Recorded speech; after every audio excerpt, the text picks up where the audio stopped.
এখন একটা দোয়া পড়বো, আরশ পর্যন্ত সবগুলো দরজা আল্লাহ খুলে দিবেন।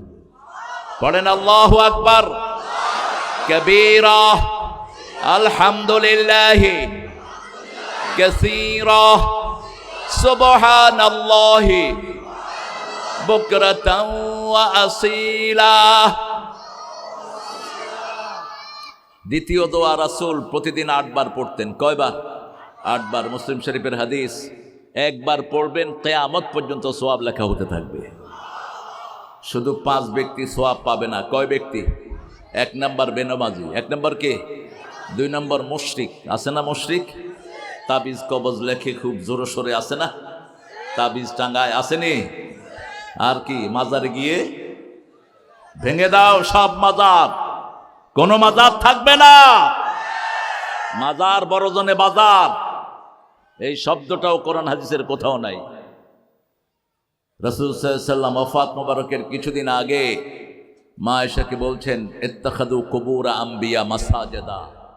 খ্রিস্টান ইহুদিরা তাদের নবীর কবরকে মসজিদ বানাইছে। খবরদার আমার কবরে এরকম করো না, নিষেধ করেছেন। শিরক আছে যেখানে আমরা নাই। 3 নম্বর বেদাত আসেনি? বেদাত যেগুলো দাঁত নাই, এগুলোরে কি কয়? বেদাত। দাঁতই নেই। দাঁত থাকলে তো আদু আলাইহা বিন নওয়াজিজ, শেষ মাড়ির দাঁতটা দিয়ে হলেও সুন্নতকে কামড়িয়ে ধরবা, বলেছেন রাহমাতাল লিল। একটা সুন্নতের দাম সারা পৃথিবী থেকে আল্লাহর কাছে অনেক বেশি। আজকে সকালেই হাদিসটা পড়ছিলাম আবার। রাসূল বলছেন, ফজরের সুন্নতের মর্যাদা যদি কেউ জানতো, দুনিয়া আখিরাতের সব বিক্রি করলেও এই ফজরের সুন্নতের সমান হবে না। এত বরকতময় ফজরের সুন্নাহ। রাসূল এটা কখনো ছাড়তেন না, সফরেও না।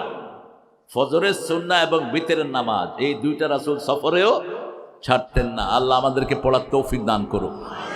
4 নাম্বার, নবীদের সাথে যারা বেয়াদবি করে দুনিয়াতে থাকার তাদের কোনো অধিকার।